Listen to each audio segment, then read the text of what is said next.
GamerCast Network.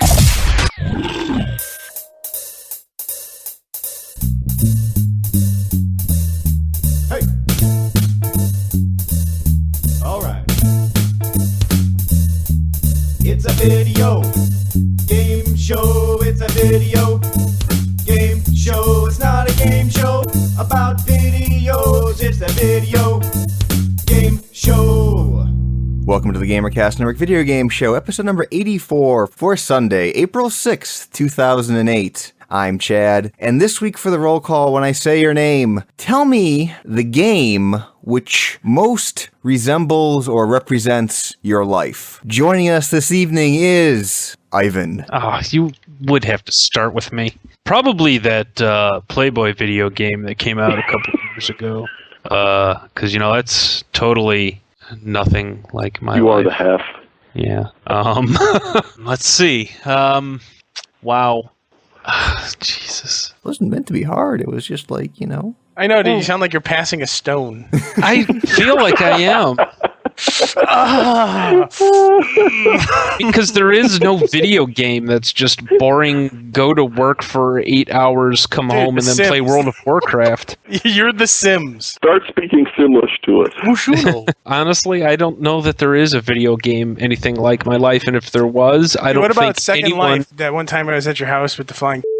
When you were throwing at me all night long? No, I don't want to be I associated don't want with to this. play. Fine, Zoo Tycoon. Let's move on. Okay, Ivan, you think about it for a little while. We'll move on. We'll come back if you can think something up.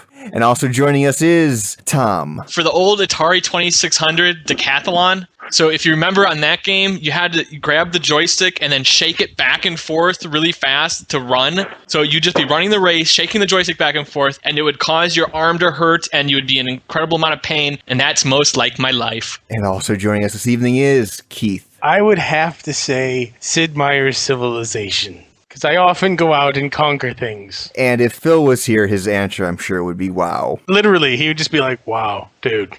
And a special guest joining us this evening from Sierra Online is the Vice President of Content Acquisition, Ross Erickson. Howdy. I would say my game is a combination of Zork 1, where I seem to always be standing at the end of the road by a White House getting ready to look in the window or something.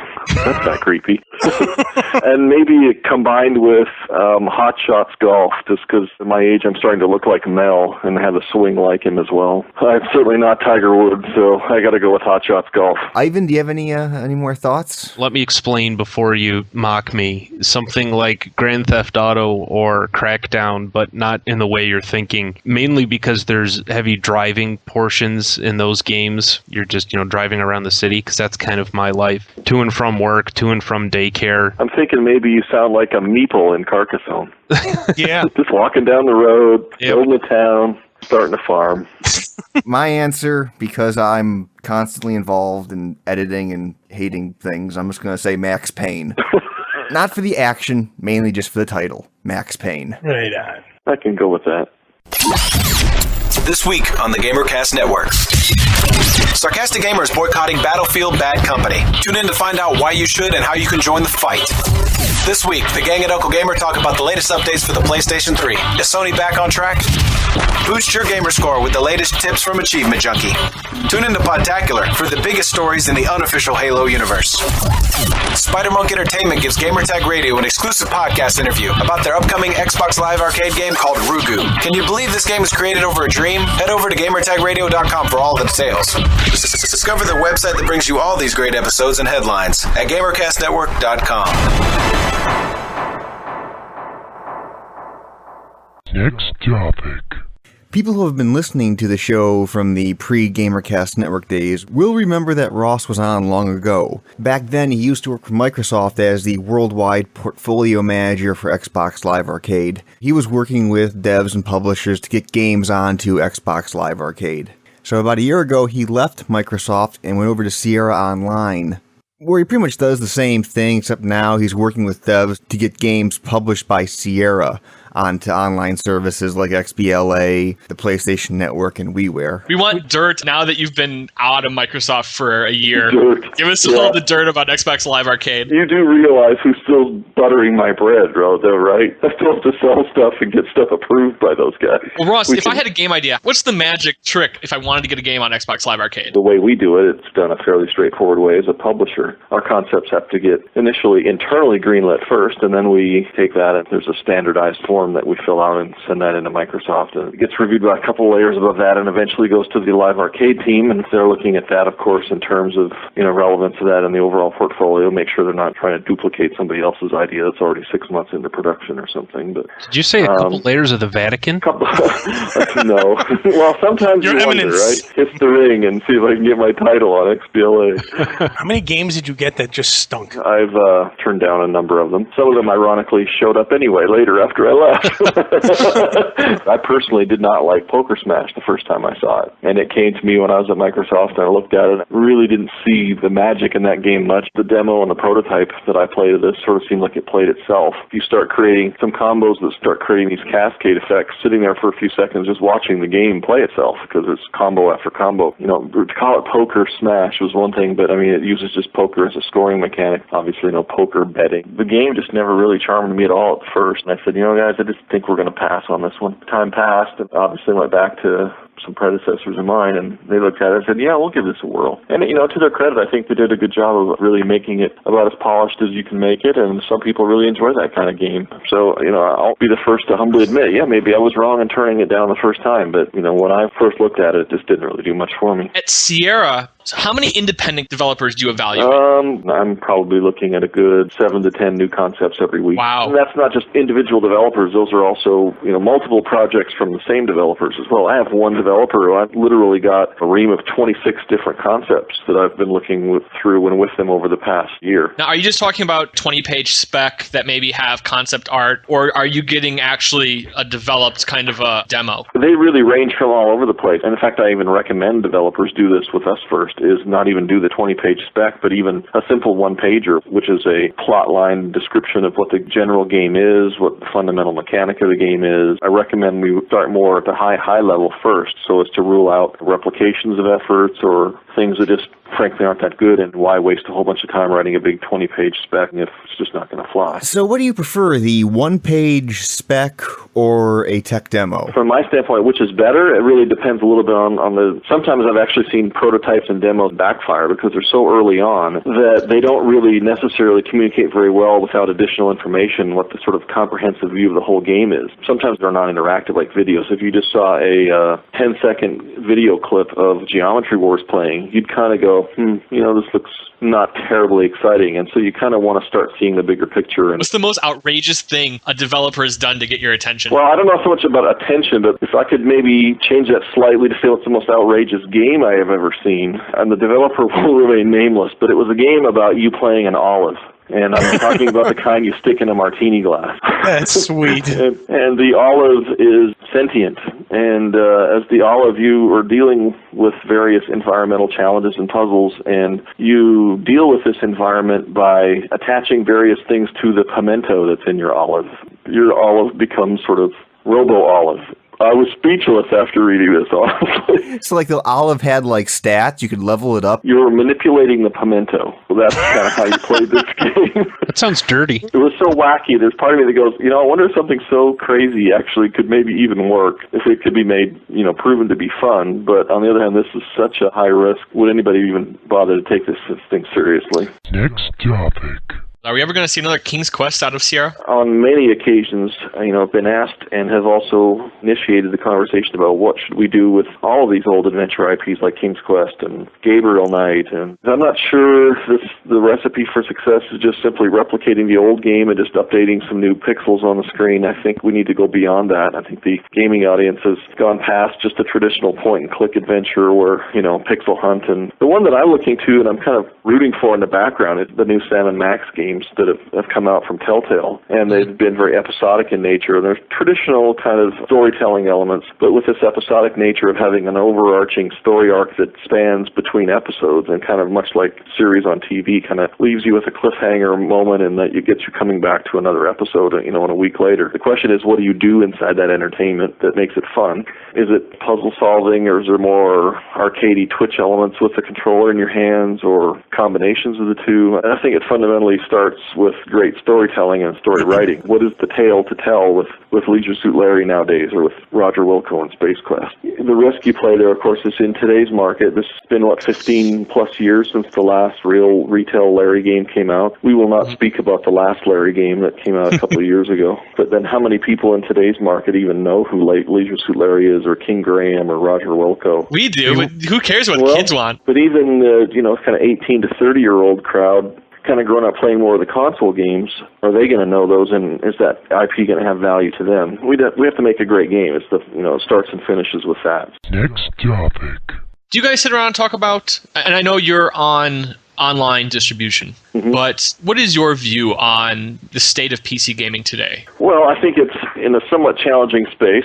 First of all, I think the PC is always an attractive platform to beyond sheer numbers alone. There's hundreds of millions of PCs out there. Therein lies it's also its biggest challenge, is that each one of them is sort of like a snowflake. You never really know what you're building something for. So unfortunately in PC development, you always end up sort of having to aim for the lowest common denominator. And the question is, how far down do you draw that bar? Do you draw it at Intel integrated graphics that can barely do anything? The kind of games that we want to make really won't run on those machines at all. We think PC gaming is very much alive still. I wouldn't want to add my signature to somebody's eulogy of it. I think it's still alive, and I think it will continue. And I think one of the challenges right now, and always has been for PC gaming, is distribution. You guys know full well what it's like to go to a game store and you find one little micro shelf of PC games and it's organized poorly. And PC gaming for us has turned into an online distribution exercise, and the challenge there is just getting it out in front of as many people as possible. The question is, where do you do that? It's been fairly identifiable if you were to make a casual game like a Bejeweled or a Zuma or something like that, where you'd find that, because you could find it on virtually every portal there is, from Yahoo to AOL. The more question is, if you were to make a PC version of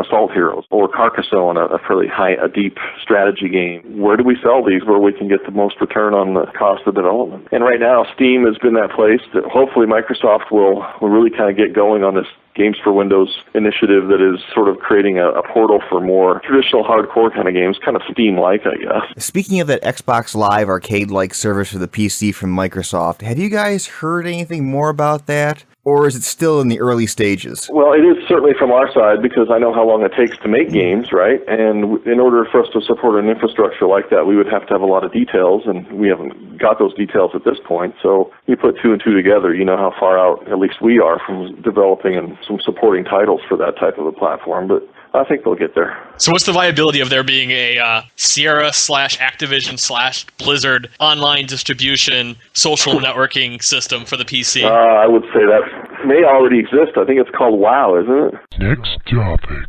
So the big thing now for Sierra Online is that you're going to be part of this whole Activision, Blizzard, Vivendi merger. What's Sierra's role going to be in the whole merged company? Honestly, I can't even tell you I know the answer to that yet, because it hasn't been decided fully. Once we merge with Activision, I think that's expected to be about another month and a half. What will an integrated Sierra Online effort merged with Activision look like? We have a very dedicated organization around this space right now, focusing on PLA and PS3 and the Wii and PC. We're kind of excited about the emergence of the iPhone as a new platform to make content for, as well, as they've opened up their SDK, and where it makes business sense, we'll be there, growing and going forth and conquering with a whole bunch of new IP as well to leverage. What can you say to Blizzard's whole role in this merger? Because they are pretty huge. Yeah, and again, I'm not privy to any specific details, but my underlying guess is that they are completely and utterly unchanged in terms of their focus and vision on anything through this merger. It's just business as usual for Blizzard, as I would guess. Very creative bunch of people, very, very successful, and of course no one's going to try to screw around with that success. They seem like the Bungie of the Microsoft world. Not to disparage Bungie, but I'd even go beyond that, simply because of their heritage and legacy for so long of making just AAA title after AAA title. Yeah, they don't have a huge library of titles, but it's kind of hard to name a Blizzard title that isn't a phenomenal success. Yeah, I can't think of one. There are a few titles actually they did in their very, very early days where they were developers for, I think it was Interplay, in fact. They did 3 early kind of Super Nintendo kind of games. The Lost Vikings is one. They did a title called Rock and Roll Racing, which was kind of a cool That game top-down was arcade awesome. racing. Yeah, and then they did another title, a little more darker kind of side platform game called Blackthorn, which was... That was a good game, too. You ran around with a shotgun shooting orcs in the face. Yeah, it was a little dark.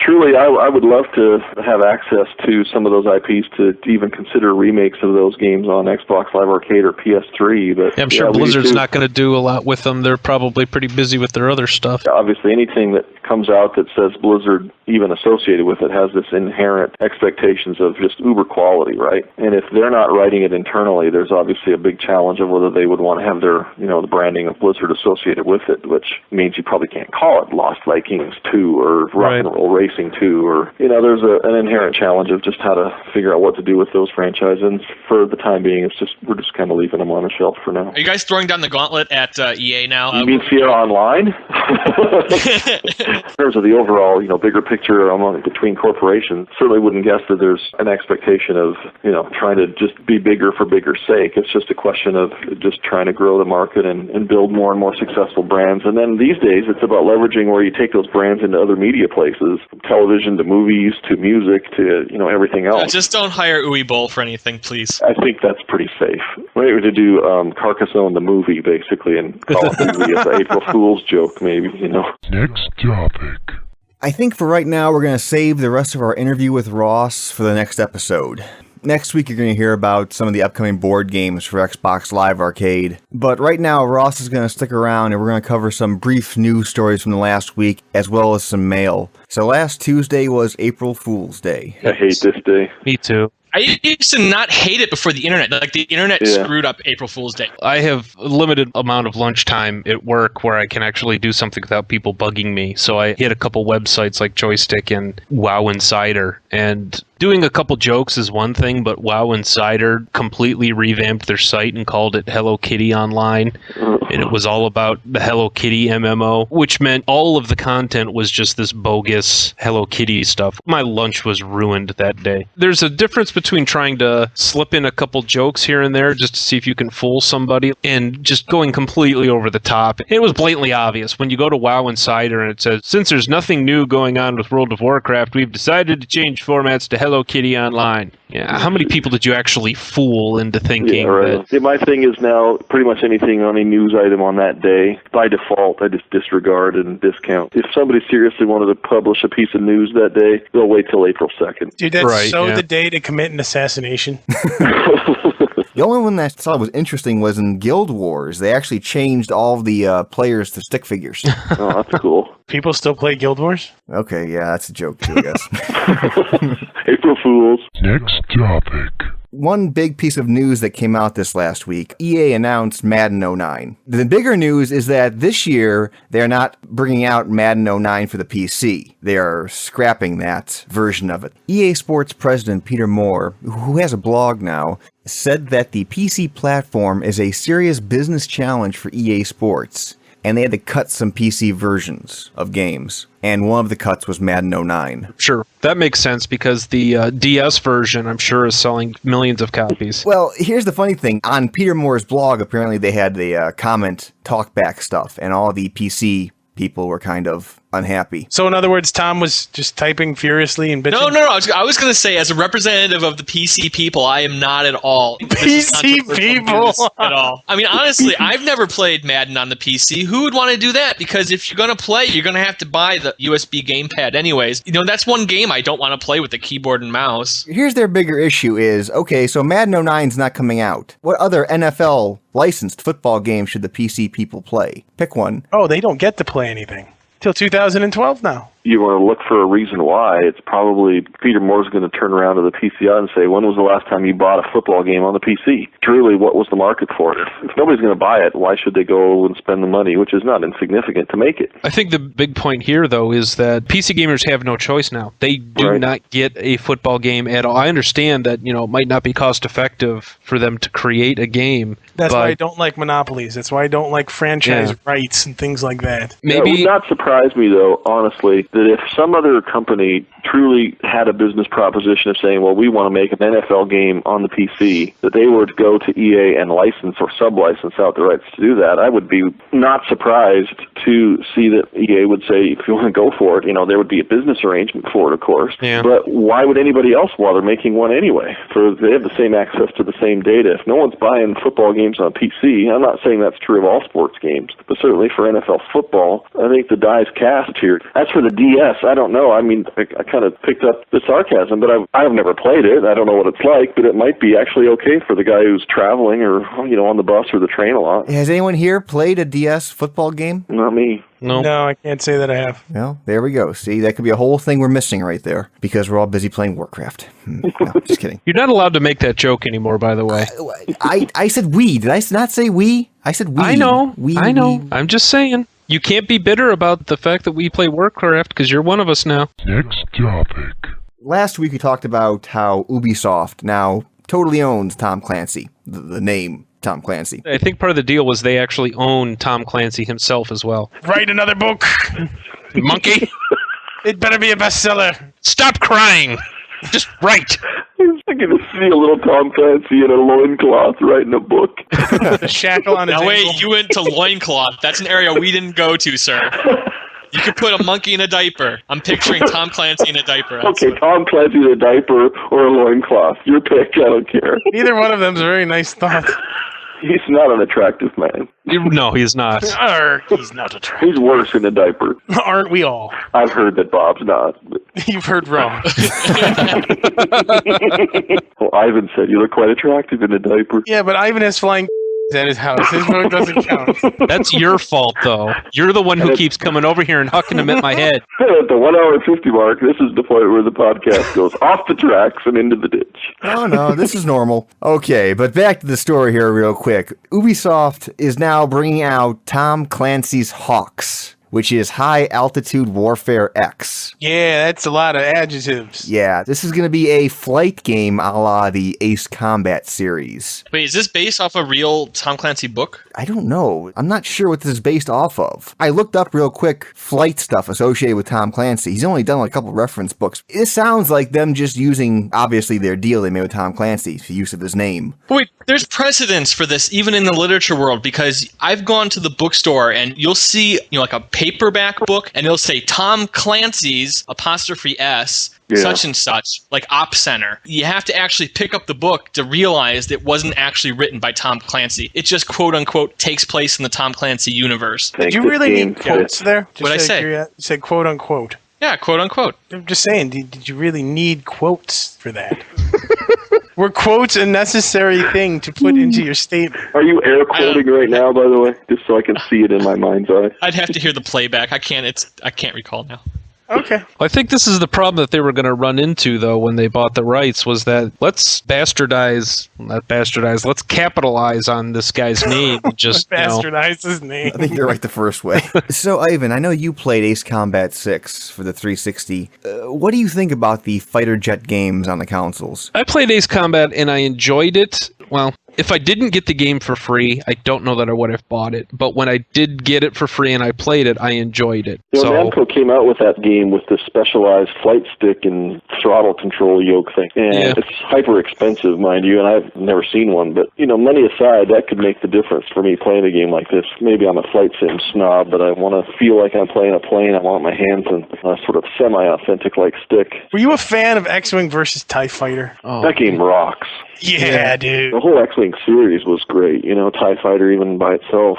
That was a great series. That is a whole genre that has really dried up over the past 10, 15 years. For no good reason, though, either, you know? I mean, they could make one today and it would be just as fun as it was back then. A little side story. When I was doing my thing at Microsoft, I was going out to all these large publishers, and when I went to LucasArts, there were several franchises that I sort of nominated to them to say, hey, would you guys consider redoing something like this for XBLA? And to this day, I still believe TIE Fighter or something in the X-Wing universe would be great if they remade it. But we're doing a promotion around this right now. In fact, under our Battlestar Galactica game, we kind of missed the boat, I think, a little bit with the game. Now, it's okay, but it's not, I think, what most users expected. They wanted an X-Wing type of game experience where you're in the cockpit rather than sort of a top-down kind of view game, which we delivered, which I think it's fun in and of itself, but it's not reaching into the heart of what the Battlestar fan base is looking for when they want to play a game of it. It almost has the feel of an X-Wing versus TIE Fighter, almost. Yeah. If the Battlestar Galactica game could work with Xbox Live and a gamepad, I think TIE Fighter games could work. Okay, I'm the one here that's been the snob of all the Wing Commanders and that kind of stuff. I've played all those games. I have issues playing with the gamepad. I would much prefer to have the old, CH Flight Stick Pros, the nice big joystick, the one like the Ace Combat Stick. And beyond just good controls and my space flight games, I also like lots of depth. Like, I love the fact that in the old X-Wing and the Wing Commander games, you could manipulate your energy systems to divert power from your engines to your shield. Did you try out recently the Sins of the Solar Empire? I mean, that's more RTS, but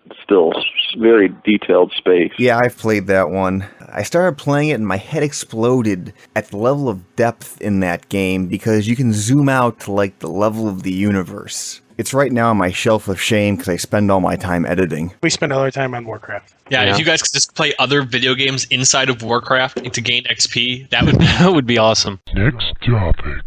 Mailbag. Mailbag. First up, a piece of voicemail here. Hey, this is Mike, aka Radarhead, ringing from the UK. About 2 weeks ago, I'd never heard of your show, and then I accidentally downloaded a podcast. Since then, I think I've listened to every single one of your shows, simply because I'm working a lot, traveling on trains, but either way, it just reminds me of me and my friends chatting. The way you guys have a laugh just reminds me of my mates having a laugh. Keep up the good work, guys. You're really keeping me entertained. Also, shout out to Chad. You're always going on about the fact you don't like World of Warcraft or any of these D&D types multiplayer online games. I heard in the last one you mentioned Jumpgate Evolution. Stick with it, man. I went to the developers conference about 2 weeks ago in the UK. The game is looking sweet. It's not quite Wing Commander because it's got a lot of Newtonian physics, but it still looks sweet. And I played the previous game. It's a good time, man. I've been looking around for Rock Band. You guys are always going on about it. My friend's got Guitar Hero. I've played it a few times. I like it, but I think I prefer the idea of Rock Band a lot more. Thing is, in the UK, I cannot for the life of me get a release date anywhere. I've looked online. I'm just wondering if maybe you guys might know something and I don't.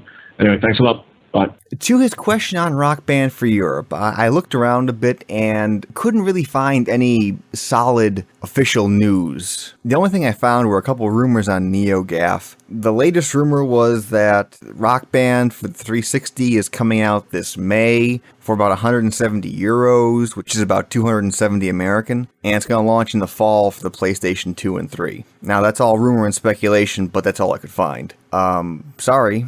Thanks for calling, though. Yeah, I always like it when the people with the funny voices call the show.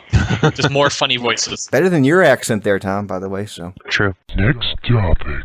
Last piece of mail here. Hello, I am a fan of the show. It is great. I am working on a news article with a friend of mine about how video games get a bad rap in the news, how it's crap they should be blamed whenever some insane guy with a gun decides to go shoot up a school. The problem I'm facing is I need cold, hard facts showing that video games are not to blame, and there are other factors, but I'm having a hard time finding them. Please help if you have the time.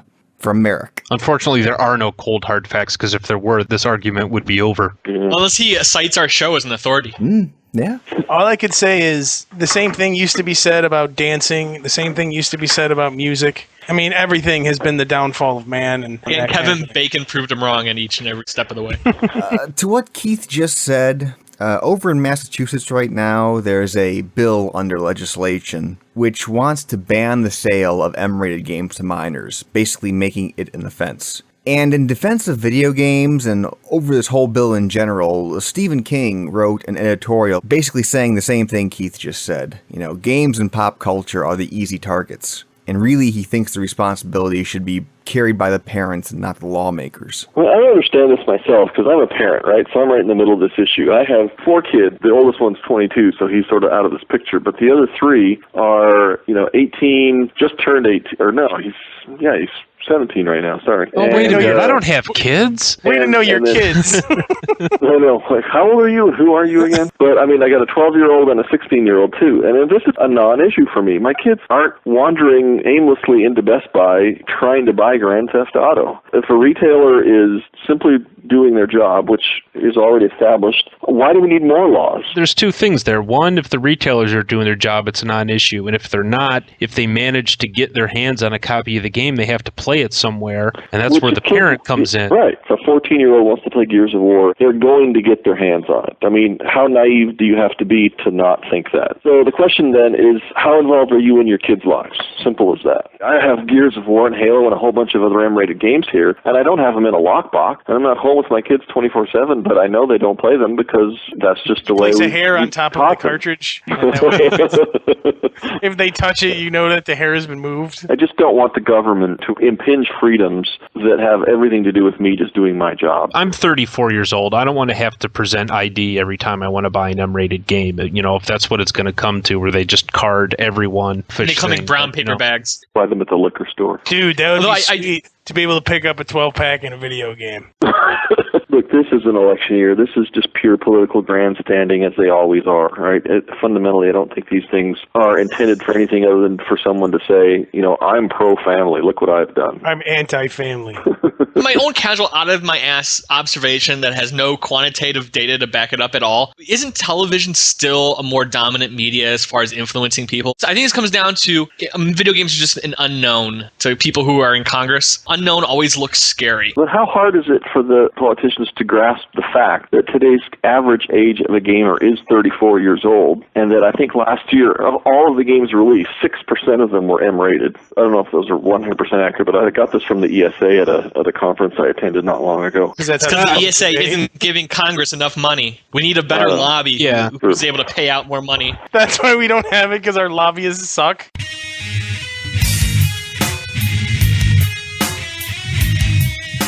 And that was Video Game Show episode number 84 for Sunday, April 6th, 2008. Any ham sandwiches or Shattered Dream pies? Ham sandwich to Ross. Oh, wow. And thank you for joining us. Shattered Dream Pie for never playing Dungeons & Dragons. I deserve those. I deserve both.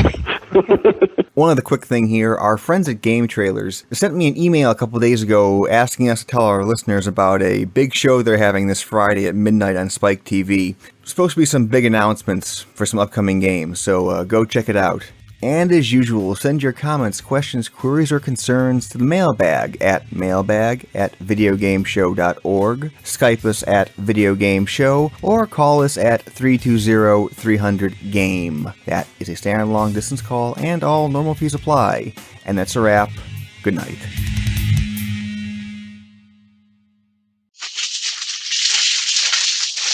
What the hell is that? Yeah, I don't know. Try, Tom. Don't look the snake in the eyes, Tom. Don't look the snake in the eyes. What the hell? It's got him. The snake's got Tom. What are you doing, dude?